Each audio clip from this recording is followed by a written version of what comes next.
Salut tout le monde, on se retrouve aujourd'hui pour une nouvelle vidéo un petit peu différente de d'habitude parce que comme vous avez pu le voir dans le titre, on va parler de foot cette fois-ci. Donc voilà, je vous ai pas fait de vidéo sur le foot depuis pas mal de temps maintenant, ça fait depuis la Coupe du Monde, hein. Voilà, depuis la vidéo justement où je parlais de notre obtention du titre de champion du monde et du coup voilà, on va voir un petit peu la Ligue des Champions dans cette vidéo. Je vais essayer de faire des formats comme ça, assez courts. Alors je sais pas trop combien de temps va durer cette vidéo, je vais essayer de faire un petit montage et tout, pour du coup voir un petit peu ce que vont donner ces matchs de Ligue des Champions, de huitième de finale de Ligue des Champions, avec 8 matchs, donc 4 la semaine qui arrive, et 4 la semaine d'après, avec ensuite les matchs retour qui seront dans 3 semaines et dans 4 semaines respectivement. Donc pour commencer, on va avoir un match entre l'AS Rome et Porto. Donc l'AS Rome qui est arrivé donc deuxième du groupe du Real. Donc elle a été qualifiée assez simplement finalement. Porto qui a dominé largement son groupe, alors assez incroyablement d'ailleurs, donc avec aucune défaite, donc assez incroyable et donc je pense un favori donc qui se dessine donc avec Porto qui cette année a l'air d'être assez costaud. Donc déjà il était l'année dernière, on l'a vu en phase de groupe. Après, ils sont tombés donc en phase finale sur plus fort qu'eux, mais on a pu le voir quand même, et notamment cette année dans la phase de poule. Ensuite, on a donc le gros match Paris-Manchester. En tout cas, Manchester-Paris pour le match aller. Donc avec donc un Paris décimé donc avec l'absence de Cavani, l'absence de Neymar et l'absence également de possible de Verratti. On ne sait pas encore. Ça va dépendre donc de vraiment comment il s'est rétabli, sachant que il y avait donc sa blessure qui est encore présente, même si il a rejoué ce week-end, que ça s'est plutôt bien passé. Mais voilà, donc Cavani, Meunier également, qui sera sûrement absent, et donc voilà, Cavani, Neymar, bien évidemment. Également donc à Manchester qui revient très bien en forme depuis la nomination de Solskjaer, donc depuis le départ de Mourinho, et donc un Pogba rayonnant, un Martial qui revient à son plus haut niveau, un Rashford qui du coup bah est amélioré par le rayonnement de Pogba notamment, et qui du coup fait que cette équipe va bien. Il y a eu une petite retombée il y a 2 semaines.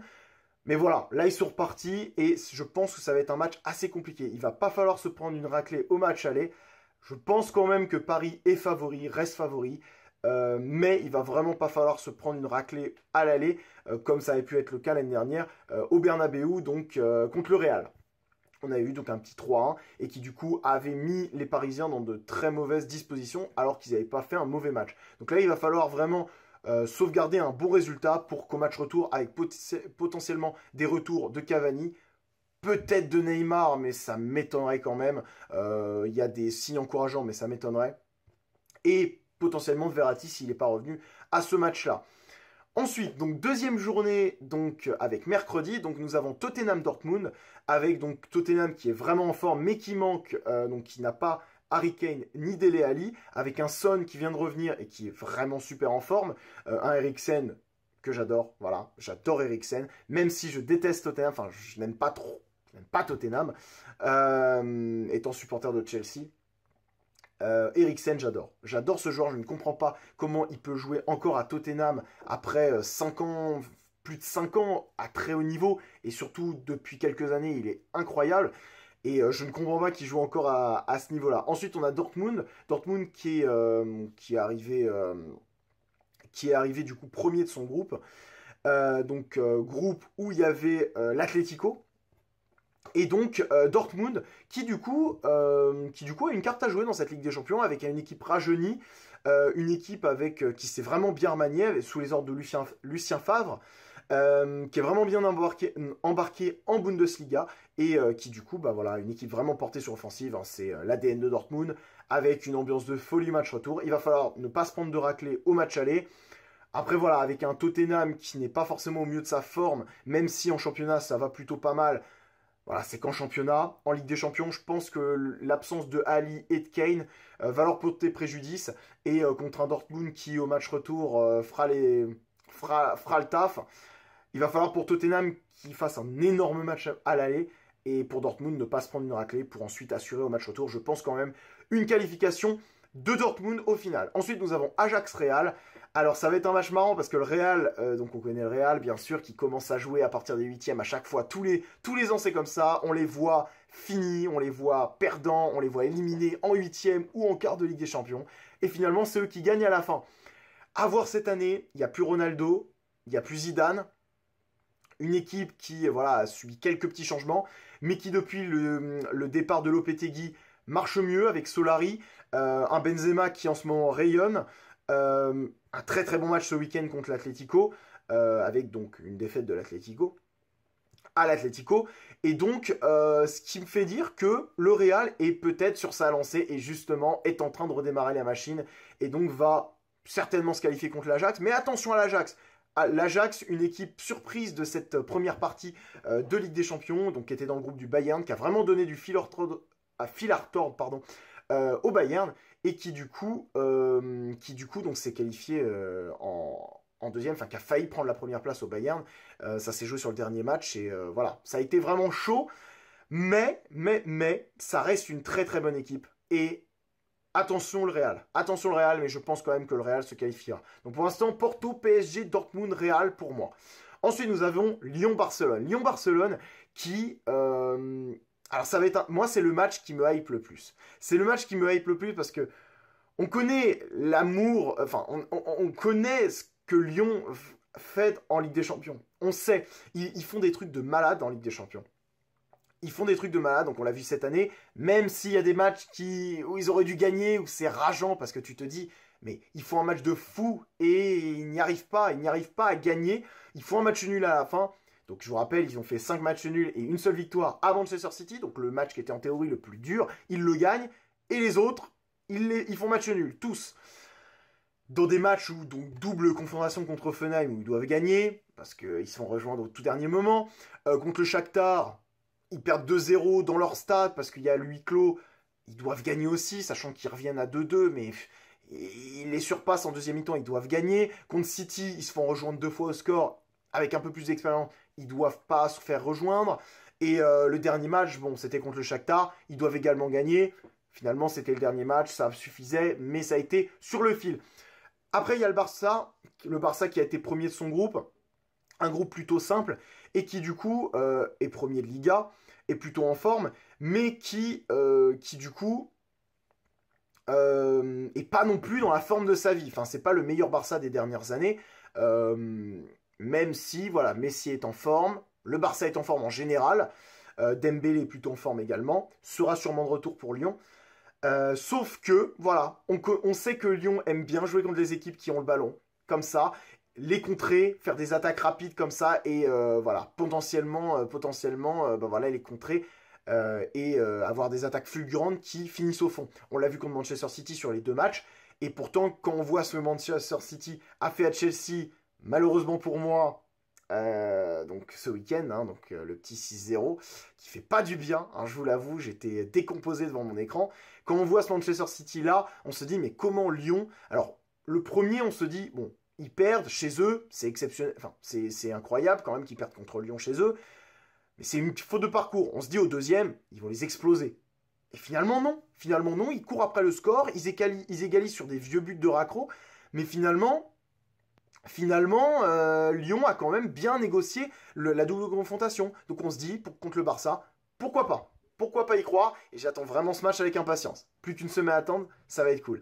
Liverpool-Bayern, malheureusement, on ne pourra pas le voir si on regarde Lyon-Barcelone, et moi je regarderai Lyon-Barcelone par exemple. Donc, Liverpool-Bayern, alors, le Bayern, qui n'est pas le meilleur Bayern, pareil, des dernières années, mine de rien, ils reviennent un peu mieux là en ce moment. Liverpool qui est dans une forme de feu, hein, donc avec une première place en Première Ligue, enfin première place ex aequo avec Manchester City, mais avec un match de moins, qui du coup a une attaque aussi efficace que l'année dernière, qui défensivement est incroyable, même si depuis quelques semaines c'est pas la folie non plus défensivement, c'est un peu moins bien qu'avant. Donc voilà, à voir, je pense que ça va être un match détonnant, il y aura des buts, il y aura du spectacle, je pense. Liverpool, malheureusement, va accueillir au match aller, et donc aller au Bayern au match retour. C'est un gros avantage quand même pour le Bayern. Après, attention quand même au Bayern, parce qu'on sait que ils peuvent prendre une raclée au match aller contre Liverpool. Liverpool, l'année dernière, on l'a vu, 3-0 contre Manchester City à l'aller, et derrière, ils avaient juste à bien défendre et à faire des contres fulgurants au retour pour faire vraiment peur à Manchester City. Et on l'a vu, ils ont gagné à Manchester City. Et finalement, ça fait 5-1 sur les deux matchs. Donc attention, surtout que le Bayern, on se rappelle de l'année dernière, en phase de poule de Ligue des Champions contre Paris, ils sont allés à Paris, ils se sont pris 3-0. Attention quand même, attention de ne pas se prendre une raclée. S'ils ne se prennent pas une raclée à l'aller, ils pourraient passer. Sur ce match-là, je suis complètement indécis. Lyon-Barcelone, Barcelone devrait gagner quand même. Liverpool-Bayern, je suis vraiment indécis. Ensuite, Atlético-Juve, ça va être un match entre deux styles assez défensifs de base, même si ces deux équipes deviennent de plus en plus offensives au fil du temps, au fil des années. Elles affirment leur jeu tout en affirmant également un côté plus offensif, parce que c'est des équipes quand même avec de gros moyens, qui peuvent acheter des joueurs de bon niveau. On l'a vu avec Diego Costa à l'Atlético, donc le retour de Diego Costa. Également l'avenue, bien sûr, de Ronaldo à la Juve. La Juve est favorite quand même, parce que, voilà, meilleur effectif dans sa globalité, Ronaldo, tout simplement, et également, bien sûr, recevoir au match retour. Attention quand même, parce que l'Atlético, la finale, c'est dans leur stade. Donc, grosse motivation. Donc, attention quand même à ne pas se faire avoir bêtement par l'Atlético à l'aller. Mais je pense que la Juve passera quand même. Et ensuite, dernier match, Schalke, Manchester City. Je pense que c'est le match le plus déséquilibré entre Manchester City, qui est vraiment dans une forme olympique. Schalke, qui a un petit peu le petit pousset dans ses huitièmes de finale, et qui du coup je pense ne fera pas le poids contre Manchester City. Donc Manchester City devrait même faire le taf à l'aller, et devrait du coup au retour se faire exploser par Manchester City en théorie. Voilà, donc on verra comment ça se déroule. Donc je vous ferai également une petite vidéo donc au niveau des quarts de finale, donc quand ces huitièmes de finale seront finis. Je vais essayer donc au niveau de ces vidéos sur le foot, donc de vous faire des petites chroniques hebdomadaires du coup sur ce qui s'est passé dans la semaine. Donc là je vous en fais pas étant donné qu'il y a cette Ligue des Champions, mais je pense à partir de lundi prochain, je vous ferai du coup une petite chronique hebdomadaire du coup sur ce qui s'est passé dans la semaine, donc en Ligue des Champions, en coupe, selon ce qu'il y a eu en championnat également, s'il y a une journée de championnat en semaine, et également donc le week-end. Donc voilà, je vous ferai une petite vidéo donc que je tournerai le dimanche soir généralement, et vous aurez le lundi ou le mardi dans la journée, voilà, et donc une petite chronique hebdomadaire, donc avec mes ressentis sur ce qui s'est passé, les matchs que j'ai regardés, voilà, tout ce qui s'est passé sur l'actualité foot. Et voilà, en tout cas, merci à tous d'avoir regardé cette vidéo. J'espère qu'elle vous aura plu. Je vais essayer de faire un petit peu de montage pour mettre 2-3 petits effets, 2-3 petites choses, 2-3 petites images et tout. Voilà, je vais essayer également pour mes chroniques hebdomadaires, ça sera plus simple quand même de faire des petits montages. Là, il y a moins de montage quand même à faire sur ce type de vidéo-là. Mais il y aura quand même, voilà, je vais essayer quand même de faire 2-3 petits montages, et j'espère que ça vous plaira. En tout cas, j'essaie de m'améliorer en termes de montage, donc n'hésitez pas à me dire ce que vous en pensez dans les commentaires, n'hésitez pas à également me donner vos avis sur ces huitièmes de finale de Ligue des Champions, également sur le fait que je vous fasse une petite chronique hebdomadaire. N'hésitez pas à me donner des idées, voilà, pour faire, peut-être des petites rubriques dans ces chroniques hebdomadaires. N'hésitez pas, à m'en parler dans les commentaires. N'hésitez pas également à partager la vidéo autour de vous, vous abonner si ce n'est pas déjà fait. Et sur ce, je vous souhaite un bon jeu, une bonne journée à tous sur MCOC, mais également donc dans vos matchs que vous regardez, donc sur ces huitièmes de finale notamment. Voilà, donc que vous soyez de MCOC ou du foot, merci à vous d'avoir regardé cette vidéo. Et on se retrouve rapidement pour une nouvelle vidéo sur MCOC tous les soirs à 19 h, mais également sur ces petites vidéos foot qui poperont sur la chaîne par-ci par-là. Voilà, merci à vous et bonne soirée.